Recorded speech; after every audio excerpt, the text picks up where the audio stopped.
Students, welcome to win top classes. आज हम देखने वाले हैं पाठ तीसरा भूगोल का प्राकृतिक संरचना एवं अपोहा तंत्र। ठीक है, तो इस पाठ में हम लोग भारत और ब्राजील की प्राकृतिक संरचना और अपोहा तंत्र के बारे में हम लोग तुलनात्मक अध्ययन करने वाले हैं। ठीक है बच्चों, तो क्या होती है प्राकृतिक संरचना? ठीक है, प्राकृतिक संरचना मतलब इसमें हम लोग तुलना करेंगे भारत और ब्राजील का कि भारत की कौन कौन सी प्राकृतिक संरचनाएं जो ब्राजील की प्राकृतिक संरचनाओं से समानता दर्शाती हैं अर्थात भिन्नता दर्शाती है। मतलब समानता कौन कौन सी चीजें जो समानता दर्शा रही हैं और कौन कौन सी चीजें जो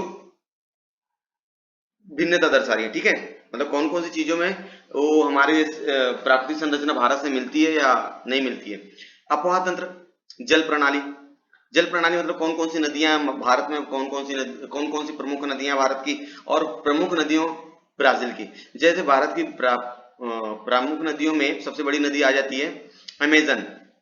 ठीक है ना, वो ब्राजील की सबसे बड़ी नदी आ जाती है। उसके बाद सायो फ्रांसिस्को नदी है, फिर बहुत सारी ऐसी नदियां हैं। तो वो अपोहा तंत्र ब्राजील का हम लोग बाद में देख लेंगे। तो इस पाठ में हम लोग प्राकृतिक संरचना पहले भारत का देखेंगे, उसके बाद ब्राजील का प्राकृतिक संरचना देखेंगे। ठीक है, फिर उसके बाद अपोहा तंत्र भारत की देखने वाले हैं जिसके अंदर गंगा नदी इसका बहुत बड़ा योगदान रहेगा। ठीक है, उसके बाद हम देखेंगे ब्राजील का अपोहा तंत्र। ठीक है बच्चों, तो हमारा जो भारत है, भारत की प्राकृतिक संरचना को 5 भागों में बांट दिया गया है। ठीक है बच्चों, तो वो 5 भाग कौन से, पहले मैं एक इस जो मैप है, ये जो मानचित्र है, इस मानचित्र की सहायता से आपको एक बार बता देता हूँ, फिर उसके बाद मैं वो 5 नाम आपको बता दूंगा। ठीक है बच्चों, तो यहाँ पर अगर आप देख रहे होंगे तो यहाँ पर लिखा ऊंचाई पैमाना। ये क्या होता है? सूची होता है। किसी भी मानचित्र को समझना है तो उसकी सूची को समझना बहुत ज्यादा जरूरी है। ठीक है, बिना सूची के किसी मानचित्र को पढ़ना थोड़ा सा कठिन हो जाएगा। तो यहाँ पर देख लीजिए, जो हरा हरा इलाका है, एकदम बहुत ज्यादा हरा, वो समुद्री इलाका है। ठीक है ना, वो समुद्री इलाका है। वहां की ऊंचाई 0 के बराबर, मतलब वहां पर ऊंचाई है नहीं, क्योंकि वो इलाका जो है ना, अभी आप लोग देख लो, ये जो इलाका है, ये दिख रहा है आपको नीचे वाला इलाका, ये जो इलाका है ये समुद्र से सटा हुआ है। यहाँ की ऊंचाई बहुत ज्यादा कम है। ठीक है, फिर उसके बाद 150 मतलब 150 क्या मीटर में ऊंचाई दी गई है, 200 मीटर, 600 मीटर। कलर देख लीजिए, इसके रंग देख लीजिए।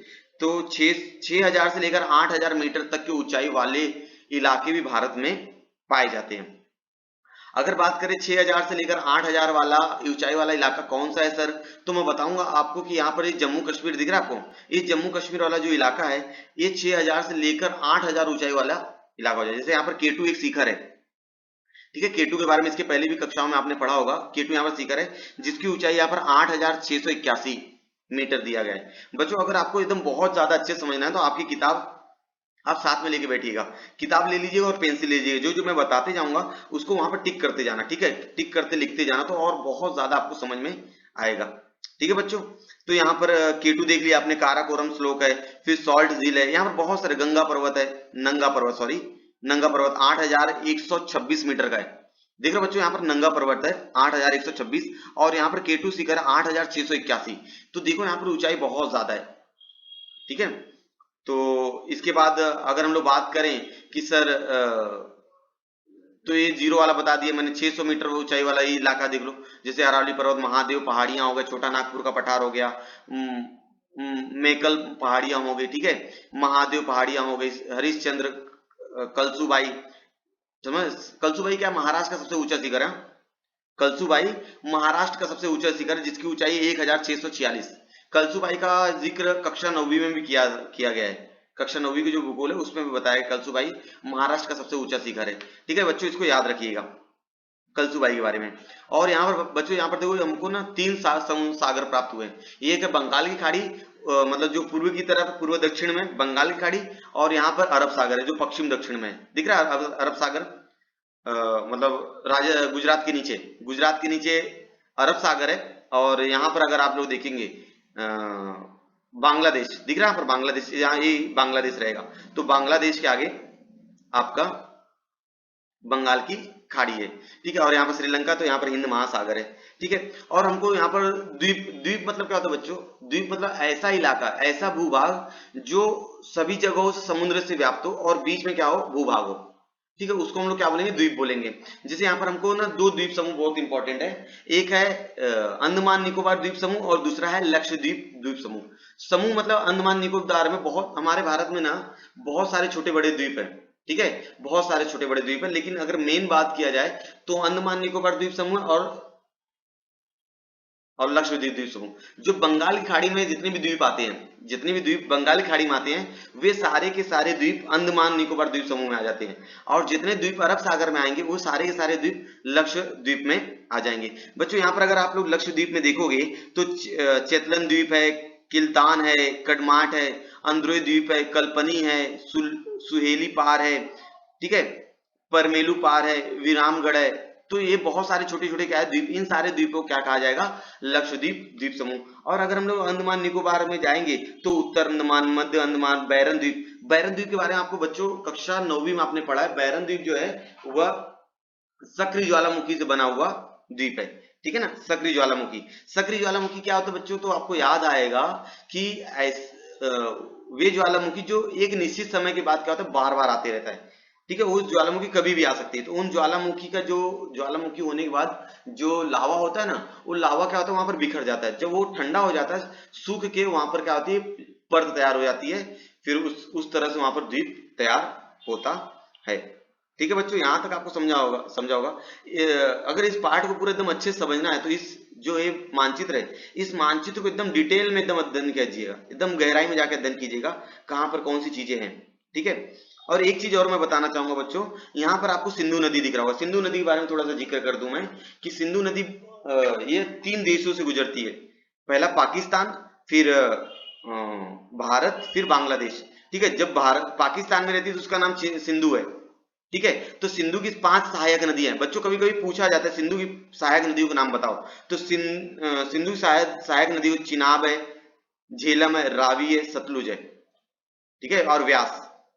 तो 5 नदियां सिंधु की सहायक नदियां कौन कौन सी है, चिनाब, झेलम, रावी, सतलुज और व्यास, ये 5 नदियां हैं सिंधु की सहायक नदी। ये बहुत इंपॉर्टेंट प्रश्न है जो पूछा जाता है। तो सिंधु नदी, उसके बाद ये सिंधु नदी जब चीन में पहुंचती है बच्चों, चीन में कहां पर, तिब्बत में, चीन में तिब्बत पे पहुंचती है तो वहां पर त्यांसपो नाम हो जाता है उसका, क्या नाम हो जाता है, त्यांसपो, ठीक है। अगर प्रोनाउंसिएशन में थोड़ा मिस्टेक हो रहा था सॉरी उसके लिए, त्यांसपो नाम है, दिख रहा होगा आपको किताब में। और इसके बाद यह जब चीन से होते भारत में जब भारत के अंदर जब आती है तो उसका नाम वहां पर क्या हो जाता है बच्चों, दिहांग, क्या नाम हो जाता है बच्चों, दिहांग हो जाता है, ये याद रखिएगा बच्चों, ठीक है, दिहांग नाम हो जाता है। अब इसके बाद जैसी भारत में आ जाती है, जैसी वो असम में पहुंचती, कहां पहुंचती है, असम में, तो असम में उसका नाम ब्रह्मपुत्र हो जाता है, क्या नाम हो जाता है, ब्रह्मपुत्र। फिर ब्रह्मपुत्र फिर चली जाती कहां पर, बांग्लादेश में। फिर बांग्लादेश में होते हुए वे सारी नदियां बंगाल की खाड़ी में जाके मिल जाती हैं। और एक चीज मैं और बता दूं आपको, जितनी भी ऊंचाई है, ऊंचाई जो पूर्व की तरफ है ना वो कम होती जाती है। अगर कोई नदी यहाँ पर बह रही है तो पूर्व की तरफ ऊंचाई कम हो जाएगी, और सॉरी पश्चिम की तरफ ऊंचाई क्या है, कम है, ढलान है, और पूर्व की तरफ की ऊंचाई क्या है, ज्यादा है। अगर जो आप लोग गंगा नदी देखा होगा, गंगा नदी जो उत्तर से निकलती पूर्व में बहती, क्योंकि पूर्व में उसका ढलान, पश्चिम पूर्व में उसका ढलान बहुत ज्यादा है और ये यहाँ से चली जाती है। तो यहाँ पर निकलने वाली नदियां पूर्व में चली जाएंगी, और फिर यहाँ से निकलने वाली नदियां जैसे सिंधु नदी हो गई तो वो चली जाती है पाकिस्तान में, पाकिस्तान में जाएगी, फिर वो नदी किधर चली जाएगी, अरब सागर में। मतलब यहाँ से निकलने वाली जो नदियां हैं, मतलब पश्चिम से निकलने वाली जितनी भी नदियां हैं वे सारी नदियां चली जाएंगी अरब सागर में, और जो पूर्व से निकलने वाली नदियां वो सारी नदियां चली जाएगी कहाँ पर, बंगाल की खाड़ी में, ठीक है बच्चों। चलो, तो ये इस मानचित्र को एकदम अच्छे से समझिएगा, जितना अच्छे से इस मानचित्र को आप समझोगे उतना ज्यादा आपको फायदा होगा। चल, तो यहाँ पर बच्चों कुछ क्वेश्चन दिया गया है, ठीक है। तो पहला क्वेश्चन दिया है, भारत में 600 मीटर से अधिक ऊंचाई वाला भाग किस दिशा में है। तो बच्चों मैंने ऊपर पहले बता दिया 600 मीटर से ज्यादा ऊंचाई वाला इलाका कहाँ है, तो आप देखेंगे उत्तर भारत, ये जो उत्तर भारत है, उत्तर भारत और पूर्व भारत, देखो यहाँ पर ये पूर्व भारत है, ठीक है ना, असम किधर, अरुणाचल प्रदेश, असम अरुणाचल प्रदेश पूर्व इलाका हो जाएगा। तो उत्तर भारत और पूर्वी भारत आप अपने किताब में पेंसिल से लिख लीजिएगा, उत्तर भारत और पूर्वी भारत, ये इलाका जो है 600 मीटर से ज्यादा ऊंचाई वाला इलाका है। अगर अगला क्वेश्चन है बच्चों, प्रायद्वीप में स्थित दक्षिण की ओर बहने वाली नदी, प्रायद्वीप में स्थित दक्षिण की ओर बहने वाली नदी ढूंढिए वह किस नदी की घाटी का भाग है। प्रायद्वीप मतलब बच्चों ये जो इलाका है ना, इसको क्या कहते हैं, प्रायद्वीप कहते हैं, क्या कहते हैं, प्रायद्वीप कहते हैं, ठीक है, क्या कहते हैं, प्रायद्वीप नदी कहते हैं।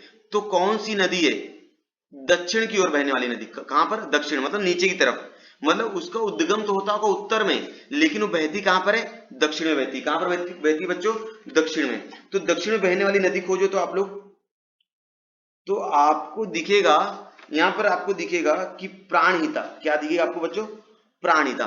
प्राणहिता जो यहाँ पर दिखाई नहीं देगा। यहाँ पर अगर आप देखोगे ना तो आपको यहाँ पर प्राणहिता दिखाई नहीं देगा। मैं इसको दिखाने के लिए आपको बताता हूँ, एक मिनट।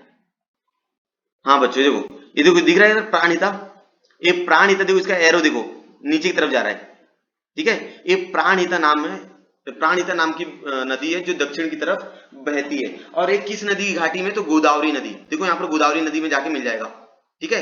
ये गोदावरी नदी में जाके क्या होता है, मिल जाता है। तो प्राणहिता नाम की नदी है जिसका नदी घाटी क्या है, गोदावरी। तो बच्चों ये समझा आपको प्राणहिता, ठीक है। चलो अब हम लोग आ जाते हैं हमारे पॉइंट पे, ठीक है बच्चों। अभी देखो आगे, अब अगला है, गहरे हरे रंग से दर्शाई गई उत्तर की ओर भूमि को ढाल किस दिशा में। गहरे रंग से दर्शाई गई उत्तर की ओर की भूमि की ढाल किस दिशा में। जो गहरा रंग है ना उसकी ढाल किस दिशा में बच्चों, पूर्व। कौन सी दिशा में, पूर्व। कौन सी दिशा में बच्चों, पूर्व की तरफ। देखो इस तरफ क्या होता है, पूर्व होता है, तो पूर्व दिशा में होगी, समझे। जैसे यहाँ पर जैसे गंगा नदी हो गई, यमुना नदी हो गई, ये नदियां जो है वो हिमालय से निकलती है, लेकिन उनकी जो ढलान होती है वो पूर्व की तरफ होती है। यह मतलब पश्चिम की तरफ ना जाकर, मतलब राजस्थान गुजरात की तरफ ना जाकर, ये यूपी बिहार मध्य प्रदेश इन राज्यों से होकर जाती है। तो इसका ढलान कहाँ हो गया, पूर्व की तरफ हो गया, ठीक है बच्चों। अगला क्वेश्चन है, अरावली पर्वत से छोटा नागपुर का पठार के बीच पड़ने वाले पठारों की सूची बनाओ। मतलब अरावली पर्वत से लेकर छोटा नागपुर का पठार, इनके बीच में कितने पठार आते हैं। तो सबसे पहले हमको देखना पड़ेगा अरावली पर्वत कहां पर है, ठीक है बच्चों। तो आप लोग पता लगाइए अरावली पर्वत कहां पर है। अगर आप लोग देखेंगे तो यहाँ पर देखो अरावली पर्वत, अगर आपको गुजरात मालूम होगा, गुजरात के ऊपर देखो लिखा है साबरमती, फिर अरावली पर्वत लिखा है, ठीक है। यहाँ पर रेड रेड कलर का अरावली पर्वत। अरावली पर्वत से छोटा नागपुर का पठार, देखो यहाँ पर छोटा नागपुर का पठार बच्चों दिख रहा है यहाँ पर, छोटा नागपुर का पठार, हाँ ये छोटा नागपुर पठार है। तो अरावली पर्वत से लेकर छोटा नागपुर के पठार में कितने पठार आ रहे हैं, तो एक था, पहला है मेवाड़ का पठार, फिर मालवा पठार, ठीक है दिख रहा होगा आपको, बुंदेलखंड का पठार, फिर बघेलखंड का पठार, ठीक है। तो इस तरह से चार पठार आपको दिखे, पहला मेवाड़ का पठार, फिर मालवा का पठार, बुंदेलखंड का पठार, फिर क्या आया था बच्चों, बघेलखंड का पठार। ये जो है वो अरावली पर्वत से लेके छोटा नागपुर के पठार के बीच में आते हैं। बच्चों मैं ये क्यों सिखा रहा हूँ मालूम है क्या, क्योंकि जो भूगोल का पेपर आपका आएगा उसके अंदर बहुत सारे ऐसे क्वेश्चन रहेंगे जो आपको मानचित्र से ढूंढ के लिखने पड़ेंगे। तो आपको मानचित्र का अध्ययन करना बहुत ज्यादा जरूरी है, ठीक है ना। यदि आपको भूगोल इंटरेस्टिंग सब्जेक्ट बनाना है, ठीक है, मजेदार अगर सब्जेक्ट आपको बनाना है, तो आपको मानचित्र पढ़ने और समझने आना चाहिए, जो मैं पहले पार्ट में ही बताया था, ठीक है, क्षेत्र अध्ययन में बताया था कि मानचित्र का महत्व क्या है, ठीक है। तो इस तरह से क्वेश्चन आते हैं, इसलिए मानचित्र को पढ़ने आपको आना चाहिए। अगला है, पूर्वी घाटों के शिखर के नाम बताइए। पूर्वी घाट पे कौन कौन से शिखर है, ठीक है। पूर्वी घाट कहां पर आएगा बच्चों, यहां पर आ जाएगा, देखो यहाँ पर कहां पर है, ये देखो ये पूर्वी घाट है, ये पश्चिमी घाट है, ये पश्चिमी इलाका है, ठीक है ना, ये पश्चिमी इलाका है और ये पूर्वी इलाका है। तो यहाँ पर आ जाता है महेंद्रगिरी आता है, देखो महेंद्रगिरी। महेंद्रगिरी जो है वो पूर्वी घाट का सबसे ऊंचा शिखर है बच्चों, याद रखिएगा, ये चीज को नोट डाउन कर लीजिएगा। जो महेंद्रगिरी है वो पूर्वी घाट का सबसे ऊंचा शिखर है, जिसकी ऊंचाई 1690 मीटर है, ठीक है। महेंद्रगिरी हो गया, और मलयगिरी बच्चों यहीं पर कहीं ना मलयगिरी लिखा है, ठीक है, मैंने यहाँ पर खोज के रखा हुआ था, ये देखो यहाँ पर, ये देखो यहाँ पर सुवर्ण रेखा दिख रहा है आपको, ब्रह्माणी, इसके ऊपर मलयगिरी लिखा है 1187 मीटर है। तो मलयगिरी और महेंद्रगिरी पूर्वी शिखरों के नाम है। तो बच्चों यहाँ पर पूर्वी शिखर के नाम बताया था। अगर आपके प्रश्न में पश्चिमी शिखर पूछ दिया तो आप क्या करेंगे, अगर आपको पश्चिमी शिखर पूछ दिया तो आप क्या करेंगे बच्चों, तो पश्चिमी शिखर में सबसे ऊंचा जो शिखर है वो अनाईमुड़ी आ जाता है। क्या आता है, अनाईमुड़ी। देखो अनाईमुड़ी कहां दिखेगा आपको, एक मिनट, हाँ बच्चों आप लोग भी खोजिए अनाईमुड़ी कहां पर, देखो अनाईमुड़ी देखो एकदम नीचे, देखो कन्याकुमारी के पास अनाईमुड़ी, अनाईमुड़ी पर्वत 2695, कितना दिया है 2695, ठीक है, यहां पर है पश्चिम में सबसे ऊंचा। अगर पर्वत शिखर किसी ने पूछा तो आप अनाईमुड़ी बोलोगे, और पूर्व में किसी ने पूछा तो आप क्या बोलोगे, महेंद्रगिरी, और मलयगिरी। मलयगिरी से बड़ा है महेंद्रगिरी। ठीक है, अब अगला क्वेश्चन बच्चों क्या है, ब्रह्मपुत्र के निचले मैदानी प्रदेशों की सीमा किन पर्वतीय भागों से रेखांकित है? ब्रह्मपुत्र के निचले मैदानी प्रदेश की सीमा किन पर्वतीय भागों से रेखांकित, मतलब ब्रह्मपुत्र का जो निचला इलाका है, ब्रह्मपुत्र क्या है, नदी का नाम है, ठीक है, ब्रह्मपुत्र एक नदी का नाम है, तो उसका जो निचला इलाका है वह किन पर्वतीय भागों से क्या है, रेखांकित है। ठीक है, तो ब्रह्मपुत्र कहां पर आ जाता है बच्चों, यहां पर देखो, यहां पर देखो ब्रह्मपुत्र दिख रहा होगा, ये ब्रह्मपुत्र है। तो ब्रह्मपुत्र कौन से पर्वतों से रेखांकित है, पूर्व हिमालय। कौन सा हिमालय, पूर्वी हिमालय। तो पूर्वी हिमालय से क्या हो, रेखांकित है। इसको याद रखिए, सब आंसर मैं बताऊंगा, आप लोग एकदम अच्छे से सुनते जाइएगा बस। इसके बाद अगला क्वेश्चन है, नीलगिरी पर्वत का सापेक्ष स्थान बताइए। नीलगिरी पर्वत कहां पर है, नीलगिरी पर्वत का सापेक्ष स्थान बताइए कि नीलगिरी पर्वत हमारे मानचित्र में कहां पर आएगा। बच्चों नीलगिरी पर्वत देखो यहां पर है, देखो ये इधर दिख रहा होगा आपको, यहाँ पर, ठीक है बच्चों, ये देखो यहाँ पर। पहले आपने अनाईमुड़ी देखा होगा ना, अनाईमुड़ी थोड़ा सा ऊपर देखो नीलगिरी पर्वत दिख रहा है। तो इसका जो सापेक्ष स्थान है वह पश्चिम और पूर्व, मतलब जो पश्चिमी इलाका और पूर्वी इलाका का जो मिलाप है ना, जहां पर पश्चिमी घाट और पूर्वी घाट मिलते हैं, ठीक है, तो जहां पर पश्चिमी घाट और पूर्वी घाट मिल जाते हैं तो वहां पर क्या, कौन सा पर्वत है, नीलगिरी पर्वत है। पश्चिमी और पूर्वी घाट के मतलब विलय होता है, वहां पर मिल जाते हैं, तो विलय स्थान, पश्चिमी और पूर्वी घाट का विलय स्थान, ये याद रखिएगा। अगला क्वेश्चन है बच्चों, सह्याद्री पर्वत की ऊंचाई किस दिशा में बढ़ती जा रही है। अब सह्याद्री पर्वत जो है वो पश्चिमी घाट को ना, ध्यान सुनिएगा, पश्चिमी घाट को महाराष्ट्र में सह्याद्री पर्वत कहा जाता है। क्या कहा जाता है, सह्याद्री पर्वत कहा जाता है। तो ये देखो सह्याद्री पर्वत है, ये जो सह्याद्री पर्वत दिख रहा है हरा हरा, नहीं तो रेड वाला, सह्याद्री पर्वत दक्षिण की ओर नीचे की तरफ आप देखोगे ना, देखो यहाँ पर कम है लेकिन यहाँ पर धीरे धीरे धीरे धीरे क्या होता है, बढ़ते जा रहा है। जैसे कर्नाटक में जाता है सह्याद्री पर्वत, वो बढ़ता है, लेकिन इसको पश्चिमी पर्वत भी कहते हैं, पश्चिमी घाट कहते हैं। तो पश्चिमी घाट को महाराष्ट्र में सह्याद्री पर्वत नाम दे दिया गया है, याद रहेगा बच्चों ये। हाँ, तो सह्याद्री पर्वत की जो ऊंचाई है वह दक्षिण दिशा में बढ़ती जा रही है। रेड कलर का देख लो, यहाँ पर ज्यादा दिख रहा है, तो दक्षिण की तरफ क्या हो रही है, इसकी ऊंचाई बढ़ जा रही है। विंध्य पर्वत किन नदियों की घाटियों के बीच में जल विभाजक काम करता है। बच्चों पहले मैं बता दूं, जल विभाजक मतलब क्या, मतलब दो नदियां आ रही है, ठीक है, अब दो नदियों के बीच में क्या होता है, वो जमीन आ जाती है, जो वो दो नदियों क्या करता है, मिलने से क्या करता है, रोक देता है। ठीक है, दोनों तरफ नदी रहेगा और बीच में क्या रहेगा, पर्वत रहेगा या पठार रहेगा, तो उसको क्या बोले, जल विभाजक कहेंगे, क्योंकि वो जल को क्या कहते, बांट दिया ना, ठीक है, उसको क्या कहेंगे हम लोग, जल विभाजक कहेंगे। तो विंध्य पर्वत है किन नदियों की घाटियों में जल विभाजक है, मतलब कौन कौन सी नदियों को इसने बांटा है। ठीक है, तो मैं यहाँ पर विंध्य पर्वत पर सबसे पहले खोज लो आप लोग, दिख रहा है बच्चों यहाँ पर विंध्य पर्वत है, देखो यहाँ पर भोपाल दिखा, भोपाल मध्य प्रदेश की राजधानी भोपाल पहले खोज लो, और उसके नीचे आपको दिखा विंध्य पर्वत दिखा। तो विंध्य पर्वत जो है वो कौन सी नदियों को बांट रहा है, तो विंध्य पर्वत बांट रहा है, देखो यहाँ पर नर्मदा नदी है, दिखा नर्मदा, हाँ हाँ, यहाँ पर नर्मदा नदी दिख लिया, और कौन सी नदी हो सकती है, हाँ, तो नर्मदा, अगर विंध्य पर्वत नहीं होता तो शायद यहाँ जो गंगा नदी निकल रही है, बच्चों सुनो, ध्यान सुनो, यहाँ से जो गंगा नदी निकल रही है उत्तर से, वो नीचे डायरेक्ट दक्षिण में आ जाती। विंध्य पर्वत है, इसकी वजह से वो कहाँ चली जा रही है, पूर्व की तरफ जा रही है, समझ में आ रहा है बच्चों, पूर्व की तरफ जा रही है। यहाँ पर अगर विंध्य पर्वत नहीं होता तो शायद यहाँ से नीचे आ जाती। तो विंध्य पर्वत जो है नर्मदा और गंगा नदी का जल विभाजक है, ठीक है, नर्मदा और गंगा नदी का जल विभाजक है। तो अब यहाँ पर देख लेंगे, यहाँ पर आकृति 3.2 का निरीक्षण कर निम्न प्रश्नों को उत्तर दिखो, और ये जो है वो ब्राजील के बारे में है, तो हम लोग इसके बारे में अभी नहीं देखेंगे, जब ब्राजील का प्राकृतिक संरचना देखेंगे तो उस समय मैं बता दूंगा ये सारे प्रश्नों के उत्तर।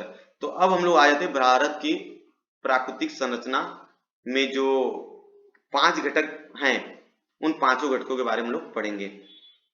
ठीक है, तो भौगोलिक स्पष्टीकरण भारत, आकृति 3.1, ऊपर जो भारत का मानचित्र आपने देखा ना वो 3.1 था। भारत की प्राकृतिक संरचना दी गई है, भारत को निम्नांकित 5 प्रमुख प्राकृतिक भागों में क्या किया गया है, विभाजित किया गया। मैंने पहले भी बताया था कि भारत की जो प्राकृतिक रचना है उसको 5 भाग में क्या किया गया, बांटा गया है। तो पहला भाग क्या है बच्चों, हिमालय, पहला भाग क्या है, हिमालय। अब दूसरा भाग क्या, उत्तर भारतीय मैदान। अब तीसरा भाग क्या है, प्रायद्वीपीय और तटीय प्रदेश और द्वीप समूह। ठीक है, ये इस तरह से 5 भागों में भारत को बांट दिया गया। तो हिमालय तो आपको मालूम है भारत का सबसे ऊंचाई वाला इलाका भारत है, हिमालय। ठीक है, अब हम लोग हिमालय के बारे में पहले देख लेते हैं। ठीक है बच्चों, हिमालय हिमालय जो है ना बच्चों सबसे ऊंचाई वाला इलाका भारत का, और अर्वाचीन वलित पर्वत है। देखो यहाँ पर लिखा अर्वाचीन वलित पर्वत। अर्वाचीन वलित पर्वत मतलब ये नया नया है। जैसे अगर अरावली बात करें, अरावली जो पर्वत है ना वो सबसे प्राचीन वलित पर्वत है, और हिमालय जो सबसे अर्वाचीन वलित पर्वत है। और हिमालय जो है ना वो भारत से ही नहीं स्टार्ट हुआ है, हिमालय तजाकिस्तान मतलब अगर हम लोग जाएंगे इधर पाकिस्तान के ऊपर क्या है अफगानिस्तान, तो अफगानिस्तान में ना, अफगानिस्तान के बाजू में एक तजाकिस्तान नाम का देश है। अफगानिस्तान के ऊपर तजाकिस्तान का नाम का देश है, वहां पर पामीर नाम का पठार है, वहां से हिमालय का शुरुआत हुआ है। ठीक है, तो हिमालय की शुरुआत कहां पर हुई? तजाकिस्तान के पामीर पठार से हिमालय की क्या हुई है? शुरुआत हुई है। यह एशिया महाद्वीप प्रमुख पर्वत श्रेणी है, और भारत में जम्मू कश्मीर से लेकर अरुणाचल प्रदेश तक हिमालय फैला हुआ है। आप सबको मालूम है कि भारत में जो हिमालय है वह जम्मू कश्मीर से लेकर, देखो यहाँ पर जम्मू कश्मीर से लेकर अरुणाचल प्रदेश तक क्या वो हिमालय फैला हुआ है। और हिमालय जो है ना ये पूरा एक शिखर नहीं है, ये बहुत सारे छोटे बड़े शिखरों से मिलकर बना हुआ है। ठीक है ना, ऐसा नहीं कि पूरा हिमालय एक ही है, इसके अंदर बहुत अलग अलग शिखर आते हैं। तो 3 से 4 शिखर है, वो तीनों चारों शिखर के बारे में हमको पढ़ना पड़ेगा। ठीक है बच्चों, चलो। तो हिमालय में कोई एक पर्वत श्रेणी नहीं होकर अनेक समांतर पर्वत श्रेणियों का समावेश होता है। शिवालिक सबसे दक्षिण पर्वत श्रेणी है, मतलब सबसे नीचे वाली जो पर्वत श्रेणी है उसका नाम क्या है बच्चों? दक्षिण, मतलब सबसे नीचे वाला इलाका।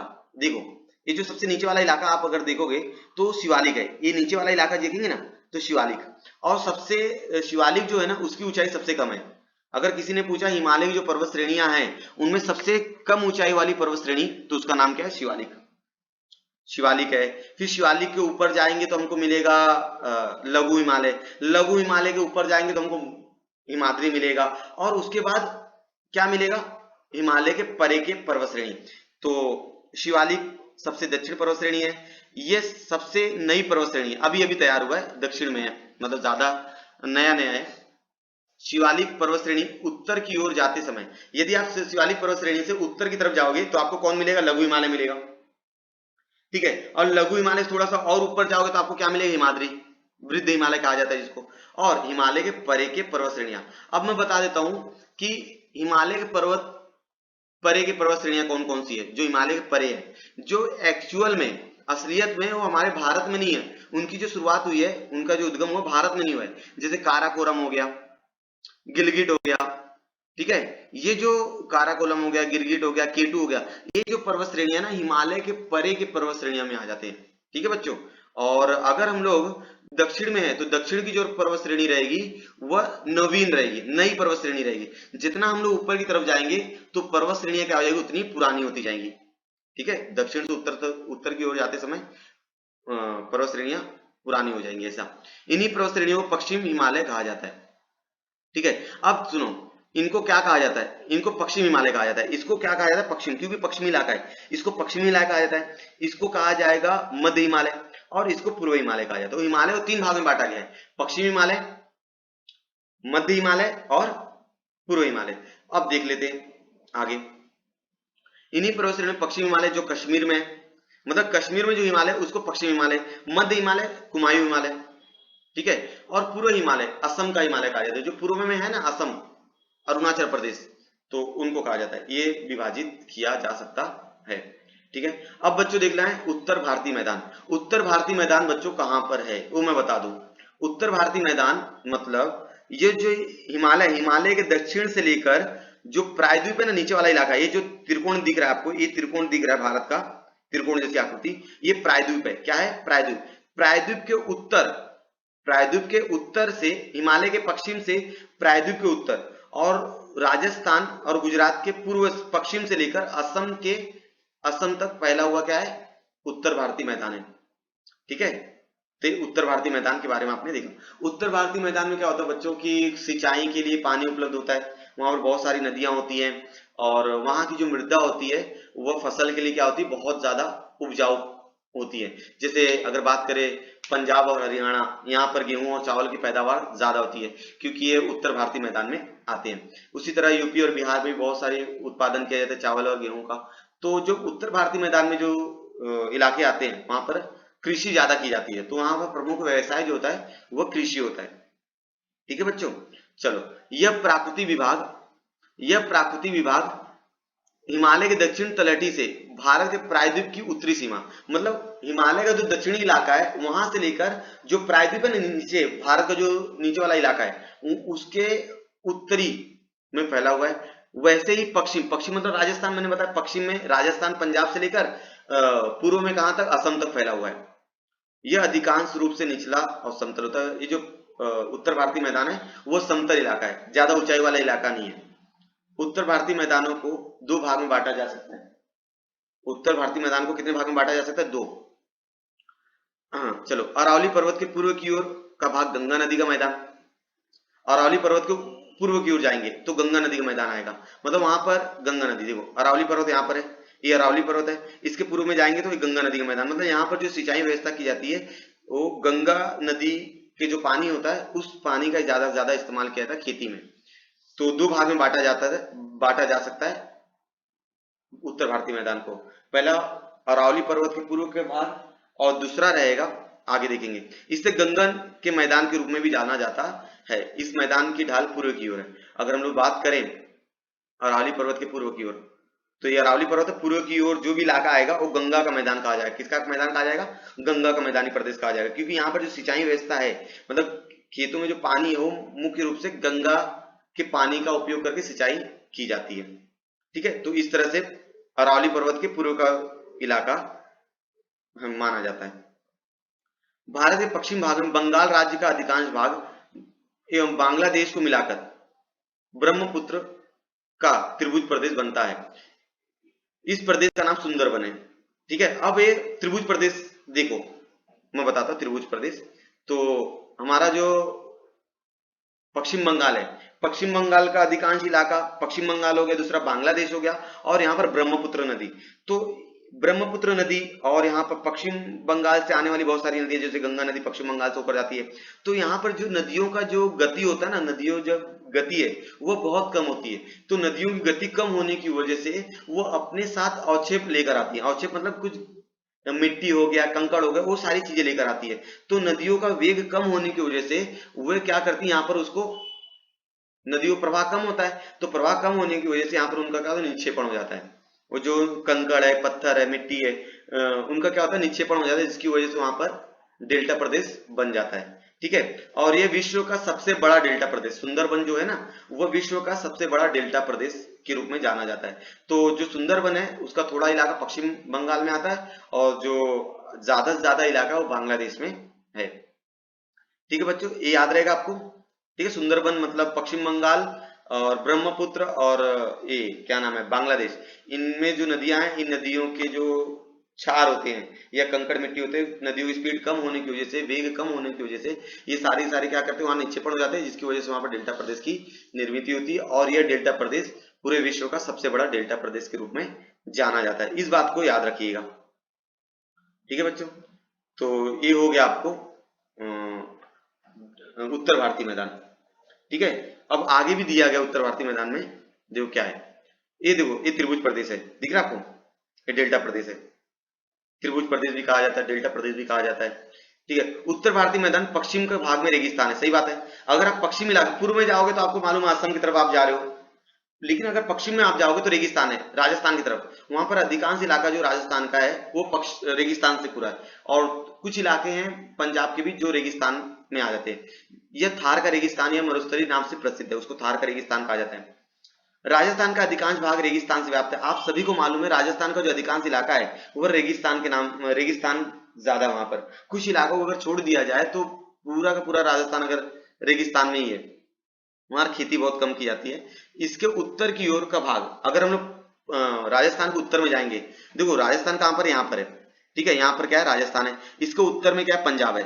तो राजस्थान का जो उत्तरी इलाका है वो पूरा रेगिस्तान है, और उत्तर में जाएंगे तो हमको कौन सा राज्य मिलेगा, पंजाब। ठीक है, पंजाब का दक्षिणी इलाका क्या है, रेगिस्तानी है। ठीक है बच्चों, ये याद रखना। अब यहाँ पर यह प्रदेश अरावली पर्वत और दिल्ली पर्वत श्रेणियों पश्चिम की ओर फैला हुआ है। यह मैदान का निर्माण सतलुज और उसकी सहायक नदी, सतलुज की सहायक नदी उसको मैंने बताया, सिंधु नदी की सहायक नदी सतलुज है, उसकी सहायक नदियों के निक्षेपण कार्य से हुआ है। तो यदि आपको किसी ने पूछा कि जो रेगिस्तान है, रेगिस्तान की निर्मित करने में सबसे ज्यादा भूमिका कौन सी नदी ने निभाया है, तो सतलुज नदी है, जिसकी वजह से रेगिस्तान बना हुआ है।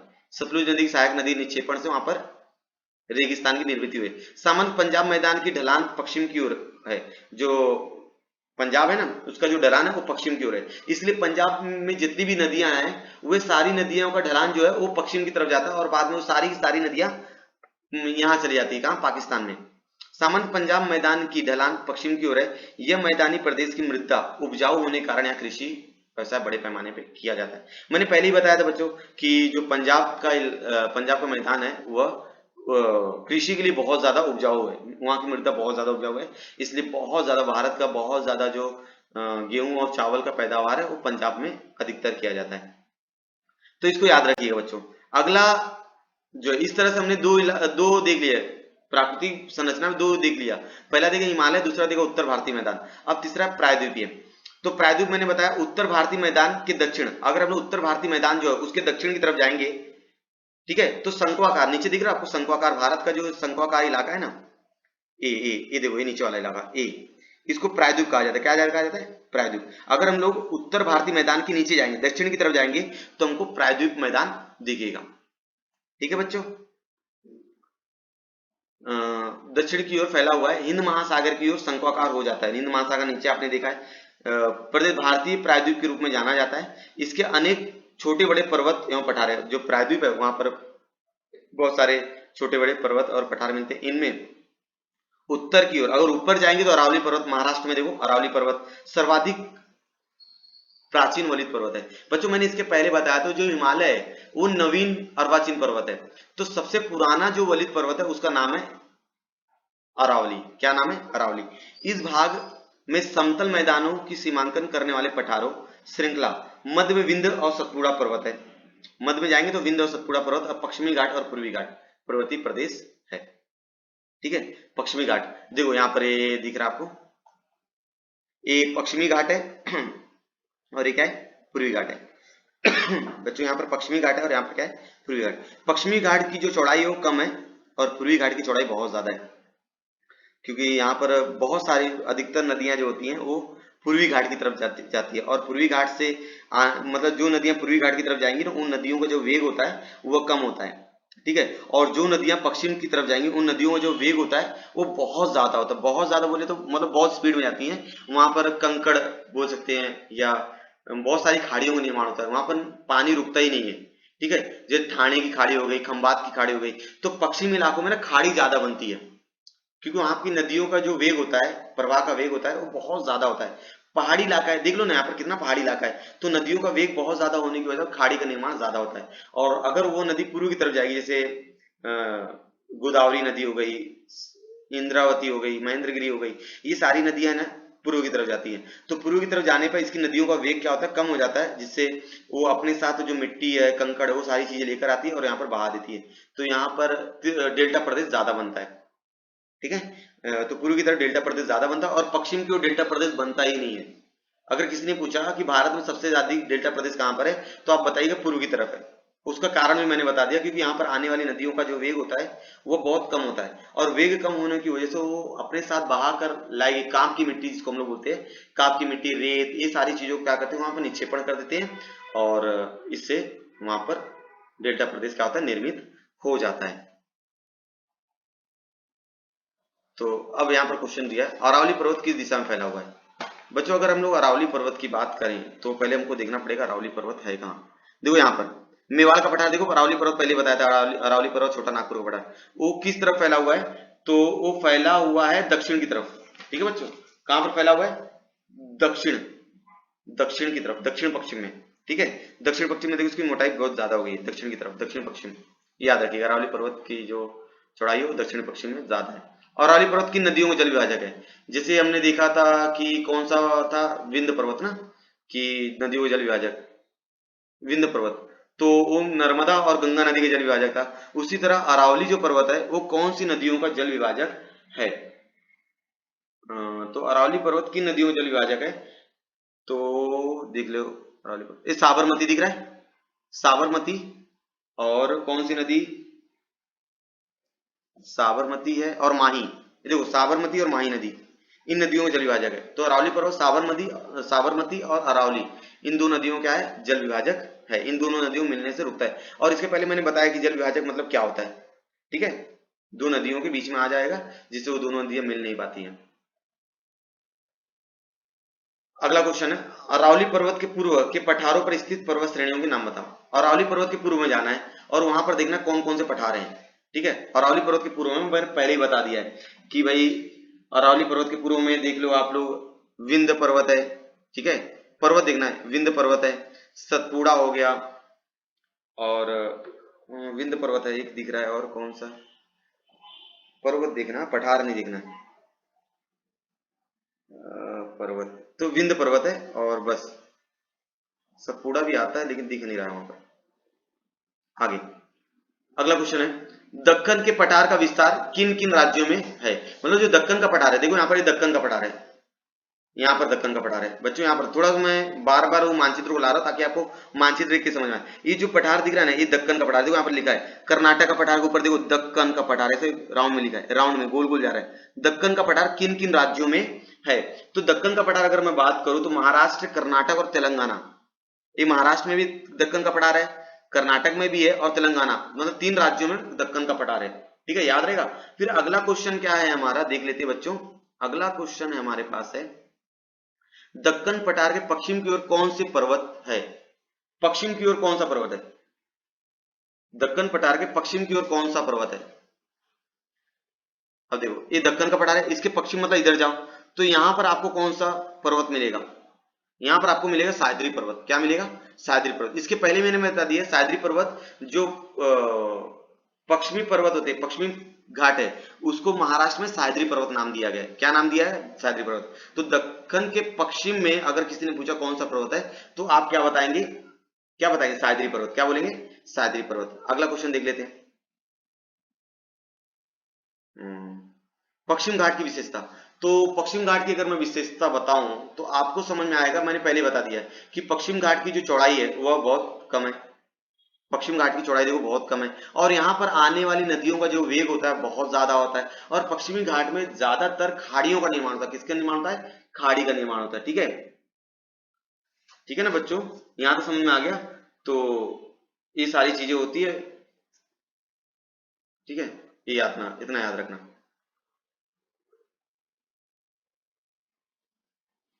अगला क्वेश्चन है, पश्चिमी घाट और पूर्वी घाट की तुलना कीजिए।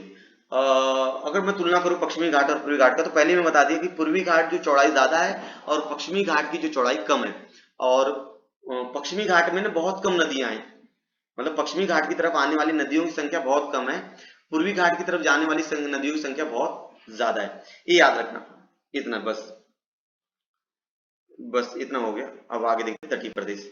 तटीय प्रदेश मतलब वह इलाका, तटीय प्रदेश मतलब क्या हो जाएगा बच्चों? वह इलाका जो समुद्र से सटा हो। किससे सटा हो? समुद्र से सटा हो, ठीक है?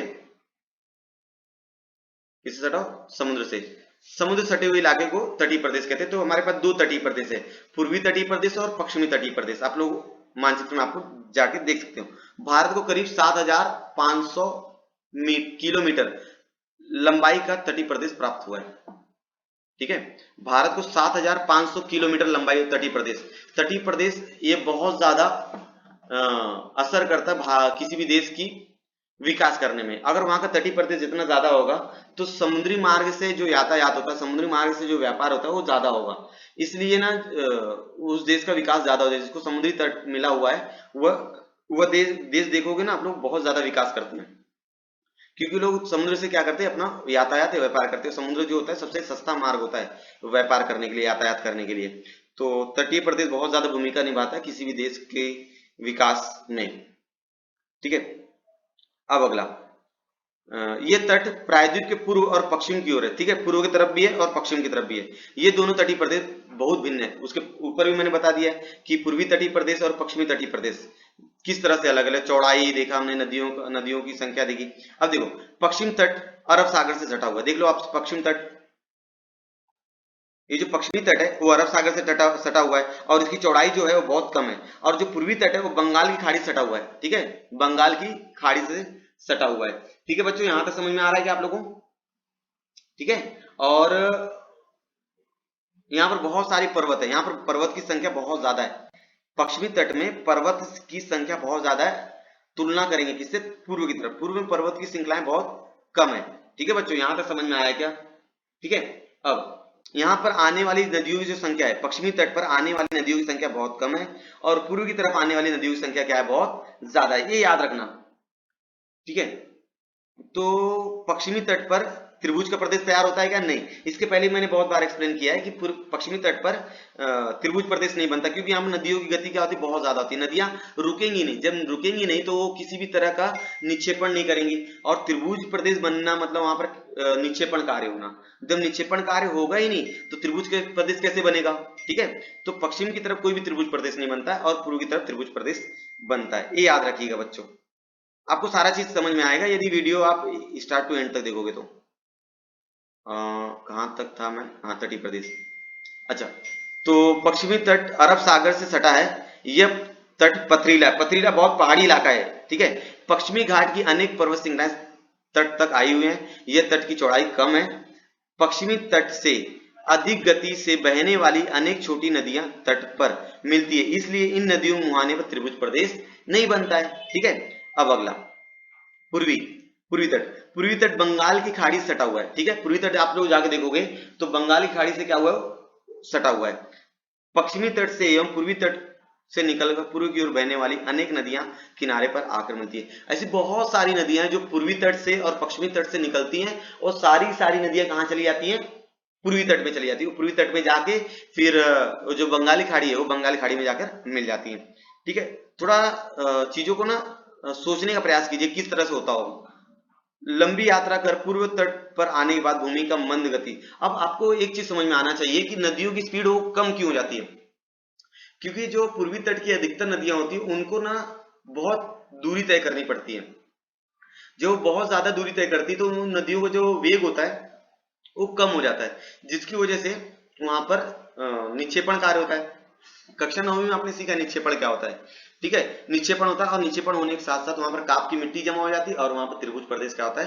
तैयार हो जाता है। इसलिए अपने साथ बहाकर लाए अवसादों का निक्षेपण इस तटीय प्रदेश में होता है। अवसाद मतलब काप की मिट्टी भी बोल सकते हो। इन नदियों के मुहाने के पास त्रिभुज प्रदेश का निर्माण होता है। तो बच्चों आप इस तरह से ना पश्चिमी तट और पूर्वी तट का अंतर स्पष्ट कर सकते हो कि पश्चिमी तट जो है वह बंगाल सॉरी अरब सागर से सटा हुआ है और पूर्वी तट बंगाल खाड़ी से सटा हुआ है। पश्चिमी तट पर नदियों की संख्या बहुत कम है, पूर्वी तट पर नदियों की संख्या बहुत ज्यादा है। पश्चिमी तट जो पथरीला इलाका है, पर्वतीय इलाका है, ये बहुत समतल इलाका है।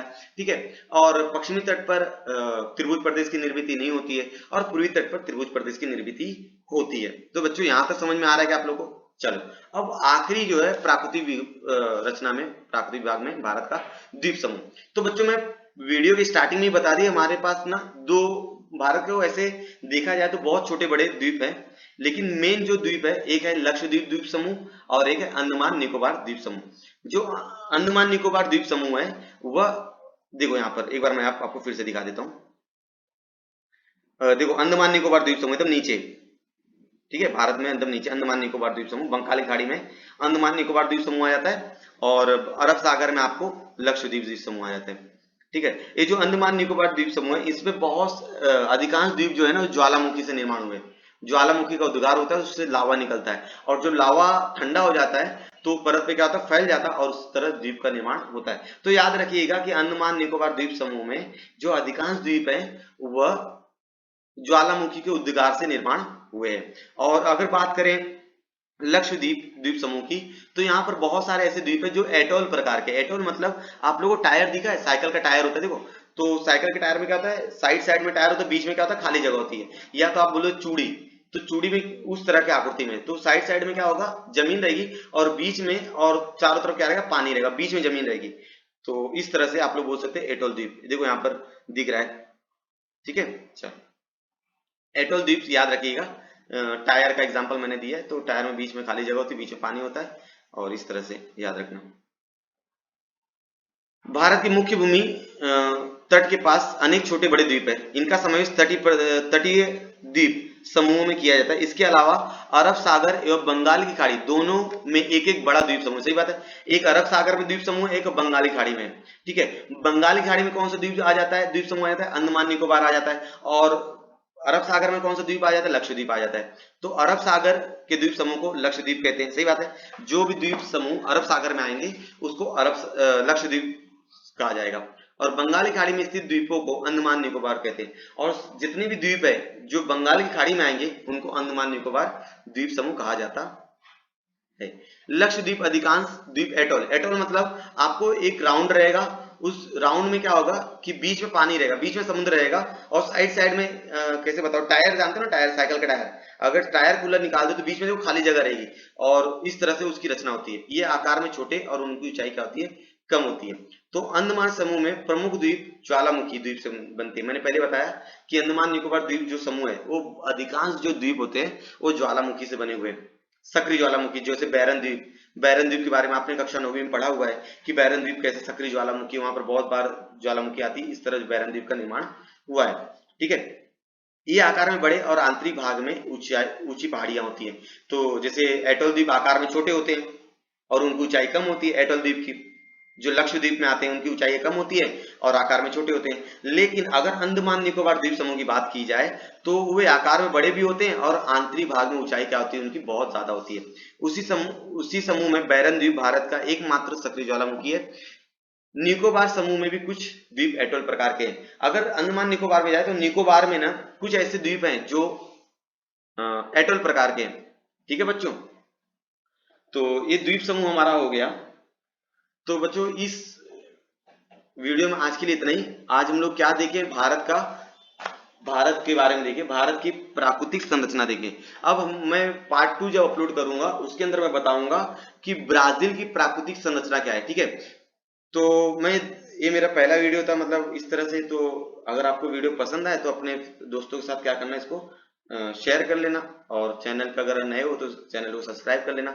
और अगर कुछ मिस्टेक्स हुई है वीडियो बनाने में, अगर कुछ भी चीज नहीं समझी है तो आप मुझे कमेंट सेक्शन में कमेंट करके बता सकते हो, ठीक है। तो अब हम लोग मिलेंगे पार्ट 2 में, भाग 2 में, जिसके अंदर मैं बताऊंगा ब्राजील की प्राकृतिक संरचना, ठीक है बच्चों। तो